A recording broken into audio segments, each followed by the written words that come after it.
तो सबसे पहले मैंने 4 फोल्ड कपड़ा रख लिया है इस तरीके से। इसको सीधा करने के लिए एक निशान लगाऊंगी, जो कान वाला हिस्सा है वो निकल जाएगा और इसी लाइन पे मैं 4.5 इंच का तीरे का निशान और हाल मोहर में 4.5 इंच का ही रखूँगी और इसी निशान पर मैं 6 इंच लगाऊंगी चेस्ट का 4th हिस्सा करके। अब राउंड शेप देते हुए मैंने कमर का 4 इंच पर और हिप का 8.5 इंच पर लगाया और कमर ले लिया मैंने 4th हिस्सा 5 इंच प्लस 1.5 इंच और हिप भी मैंने ले लिया यहाँ पे 6 प्लस 1.5 इंच। तो इस तरीके से मैंने निशान लगा लिया है। फिर मैं लगाऊंगी इसमें लेंथ की निशान 24 इंच प्लस 1.5 इंच मार्जिन रख लिया है और इस निशान को मार्जिन वाले निशान से मैच कर दूंगी और यहाँ से हल्का सा कर्व शेप दूंगी। अब यहाँ से मैं इसको कट कर दूंगी। तो ये मैंने कट कर दिया है और नीचे से इसे शेप देते हुए भी कट कर लिया है। कट करने के बाद अब इन दोनों पल्लों को मैंने अलग कर लिया है। इस तरीके से अलग कर लेंगे अब इसे और इसको सेट करते हुए अब इसके हम नेक कट करेंगे। तो गला कट करने के लिए सबसे पहले मैंने बैक पार्ट लिया है, तो इसमें मैंने 1.25 इंच आगे से और 2.5 इंच मैंने लंबाई में इसको कट कर दिया है इस तरीके से निशान लगाकर। और ये हमारा बैक का जो नेक है गला वो रेडी हो गया है कट के। अब हम फ्रंट का भी कट कर लेंगे। तो फ्रंट का मैं दिखाती हूँ मेजरमेंट अच्छे से। ये यहाँ से हमने इंची टेप रखा और 1.25 इंच पे निशान लगाया है पूरा लंबाई में जितना लंबा रखना है और यहाँ से मैंने रखा है 4.5 इंच। तो इस तरीके से मैंने बॉक्स बना के इसमें राउंड शेप दे दिया है। 4.5 इंच इसलिए रखा है क्योंकि आधा इंच मार्जिन में चला जाएगा तो वो 4 इंच ही हमारा तैयार हो के आएगा। तो मैंने इसको भी एक गोल शेप दे दी है। गोल शेप देने के बाद दिखाती हूँ कि इस तरीके से ये राउंड शेप आया है। दोनों पल्ले को एक साथ रख लिया है मैंने। अब इसमें मैं ऐसे चुन रख के और जिस तरीके से आपने थंबनेल में इसकी पिक्चर देखी थी सेम वैसे ही बनाऊंगी इस ड्रेस को। तो अभी ये बाजू का कपड़ा बचा है। बाजू अभी कटिंग नहीं करेंगे, बाजू कटिंग करेंगे बाद में, तो उसका प्रोसेस मैं बाद में बताती हूँ। तो यहाँ पर मुझे चाहिए गले बनाने के लिए उरेप पट्टी। तो कपड़ा ज़्यादा है नहीं तो इसी में से निकालते हैं। तो 2 कपड़े रख के इस तरीके से चौड़ाई में मैंने 2-2 करके निकाल लिए हैं उरेप पट्टियाँ इस तरीके से। अगर आपको उरेप पट्टियाँ जाननी है कि किस तरीके से हम बनाते हैं उरेप पट्टियाँ तो मैं आपको उसकी भी एक वीडियो बना के दे दूँगी, तो आप मुझे कमेंट कर सकते हैं। तो ये 2 पट्टियाँ जो लिए हैं मैंने इसके ऊपर इसको ऐसे सिलाई लगा के डबल करके सिलाई लगा ली है और इन सबको भी मैंने ऐसे करके डबल सिलाई लगा ली है सब पर। सिलाई लगाने के बाद जो पीछे का जो मैंने नेक बनाया था उसमें 1 इंच का जो है ना मैंने निशान लगा के कट किया है ताकि सर में फंसे ना। तो ये दोनों को रखे हुए मैंने कंधे जॉइंट कर लिया पहले पक्की सिलाई लगा के इस तरीके से। ये कंधे कट हो गए हैं। इस पर मैं दोबारा सिलाई लगा लूँगी। दोबारा सिलाई इसलिए लगाइए ताकि ये उधड़े ना या फिर सिलाई टूटे ना। और इसको कट करके अब मैं बताती हूँ इसका क्या करना है। अब इसको खोलेंगे, खोल के दिखाते हैं। इस तरीके से दोनों के कंधे जुड़ गए। ये बैक पार्ट है। ये इस पर हमें पूरे पे ये जो रेप पट्टी थी जो हमने सिल के लंबी कर ली है इसके ऊपर ही चारों तरफ ये हम लगा लेंगे। तो मैंने फोल्ड कर ली है इस तरीके से और इसके ऊपर ही हमने सिलाई चला ली है। और ये जो कपड़ा है ये हमें आगे की तरफ नहीं, जो शोल्डर का जो कपड़ा रहता है वो हमें पीछे की तरफ ही, जो पीछे का गला होता है उसकी तरफ ही करना होता है।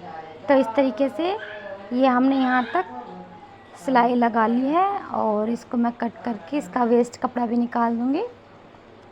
इस तरीके से निकाल ली है। अब इस पर इसको फोल्ड करके इसके ऊपर एक और सिलाई चलाऊँगी। अगर आपको नेक की भी वीडियो देखनी है कि नेक कैसे बनाते हैं और ये पट्टी का, तो उसकी वीडियो भी मैंने डाल रखी है। मैं डिस्क्रिप्शन बॉक्स में आपको उसका लिंक सेंड कर दूँगी या फिर आप मेरे चैनल पर जाकर देख सकते हैं। तो और पट्टी कैसे लगाते हैं नेक पे वो भी मैंने बताई हुई है। अब जो मैंने ये 1 इंच का जो कट का निशान लगाया था ना इसके ऊपर मैंने भी कपड़ा रख के इसको भी ऐसे करके सिल लिया है इस तरीके से।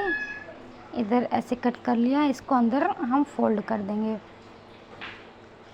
ये फोल्ड हो गया है इस तरीके से। ऐसे फोल्ड कर करके अब हम इस पर सिलाई लगा लेंगे बिल्कुल ही। अब चाहे तो इस सिलाई पे आप तुरपाई भी कर सकते हैं, चाहे इसको पक्का करके भी सिलाई लगा सकते हैं, वो आपके ऊपर डिपेंड करना है क्योंकि इस पर हुक लगाया जाता है। अब मैंने पूरी नेक पट्टी को राउंड करके इस तरीके से सिलाई लगा ली है। तो ये बैक पार्ट है पीछे का और ये आगे का। अब मैं बताती हूँ बाजू का क्या करना है। तो इस तरीके से कपड़ा रख लिया है। अब इसमें मैंने मार्किंग की है 5 इंच इधर और 1 इंच का एक्स्ट्रा मार्जिन 6 इंच हो गया। यहाँ से 2 इंच पे नीचे की तरफ झुकाव देते हुए इस तरीके से निशान लगा लिया बाजू कटिंग का और इस तरीके से ये कट हो गया है बाजू। इस तरीके से। अब इस पर हमें छोटे छोटे से ऐसे प्लेट्स डालने हैं पूरे स्लीव्स पर। तो इस तरीके से मैंने इसको सीधा करके अपनी तरफ ऐसे एक प्लेट डाली है और ऐसे ही सारी प्लेट्स डाल लेंगे जितने हमारे पास आर्म होल है उस हिसाब से। और इस तरीके से ये पूरी आ गई है और यहाँ पर हमारी ये प्लेट्स डल गई हैं। अब आगे की तरफ हमें ये इलास्टिक लगानी है। ये पतली वाली बारीक वाली इलास्टिक आपने लेनी है और यहाँ पर इसको पहले पक्का कर लेना है सिलाई से। इस तरीके से मैंने 2-3 बार इस पर सिलाई लगा ली है अच्छे से और सिलाई लगाने के बाद ये पक्का हो गया है काम यहाँ पर। अब ये इलास्टिक पक्की हो चुकी है। अब इसको ऐसे करके फोल्ड करके और इलास्टिक के ऊपर नहीं चलानी, सिर्फ कपड़े के ऊपर ही चलानी है।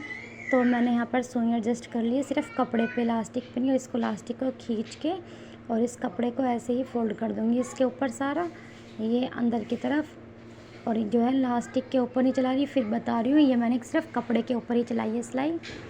और धीरे धीरे हम इसको पीछे से खींचते हुए और ये पूरी हमने यहाँ तक इसको डाल लिया इलास्टिक को। और यहाँ से इसको इस तरीके से फिर से 2-3 बार पक्का कर लेना है यहाँ से ताकि ये निकले ना। अब ये फुली तैयार होगी। आगे से हम थोड़ा सा छटाव कर लेंगे आगे की तरफ में और जो पीछे का है इसके आर्म होल में भी हम छटाव कर लेंगे बाजू वाले में। ये तो आप साथ के साथ भी कर सकते हैं जब आप बाजू कटिंग करते हैं, जब सूट कट करते हैं जब, लेकिन मैंने बाद में की है। अब मैं इसका यहाँ से नाप के देख लूँगी और इस तरीके से पूरी मुझे सिलाई लगानी है जितनी हमारी ये तैयार हुई है। तो इस हिसाब से हमें देखना है और इसको सिलाई लगानी है। तो दूसरी भी मेरी जुड़ गई है और पहली भी मेरी जुड़ गई है। बाजू इस तरीके से रेडीमेड लगाई है, गोल नहीं लगाई है बाजू। और अब मैं इस पर फिटिंग का निशान लगा के फ़िटिंग लगाऊंगी। तो फिटिंग का निशान बताती हूँ। सबसे पहले आर्म होल के ऊपर ही हमें चेस्ट का निशान लगाना है।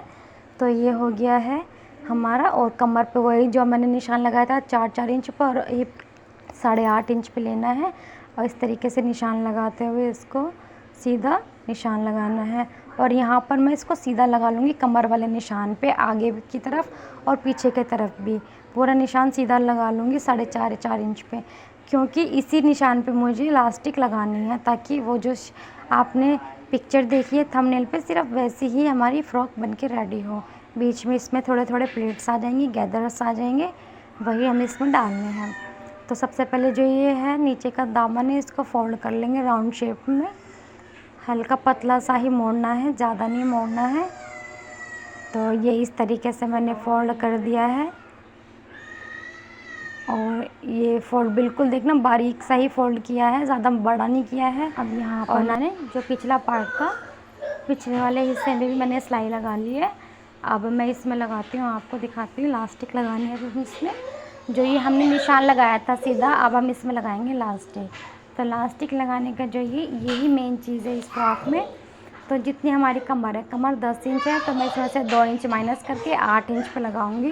तो इतनी ही मैंने काट लेनी है। ये मैंने इलास्टिक काटी है डबल करके, क्योंकि एक आगे वाले हिस्से पे लग जाएगी और एक बैक पार्ट पे लग जाएगी हमारी इलास्टिक। तो ये जहाँ से हमने फिटिंग का निशान लगाया था ना, उसके जस्ट बराबर में ही हमें इस तरीके से लगानी है। तो ये मैंने इलास्टिक ली और इसको मैंने खींच के लगाया है और खींच के मैं लगाऊंगी तो इसमें अपने आप ही गैदर्स आने शुरू हो जाएंगे। तो ये देख लो किस हिसाब से मैंने ये लगाई है और ये लगा ली है मैंने पूरी इलास्टिक और इसमें गैदर्स आए इस तरीके से। और सेम इसी तरीके से मैंने पीछे भी लगा ली। अब मैं इस पर फिटिंग लगा लूँगी। मैंने फिटिंग का जो निशान लगाया था उसी निशान पे मैं सिलाई लगा लूँगी कपड़ा मैच करते हुए। और इस तरीके से जो यहाँ पे इलास्टिक थी बिल्कुल उसी से मिला के ही मैंने सिलाई लगाई है कमर पे। और इस तरीके से ये पूरी फ्रॉक मैंने सिल देनी है, बिल्कुल नीचे तक ये फ्रॉक सिल। और ये फिर इस तरीके से इसका फाइनल लुक आया है। आप देख सकते हैं कितनी अमेजिंग लग रही है और पहनने के बाद ये बहुत ज़्यादा अच्छी लगेगी।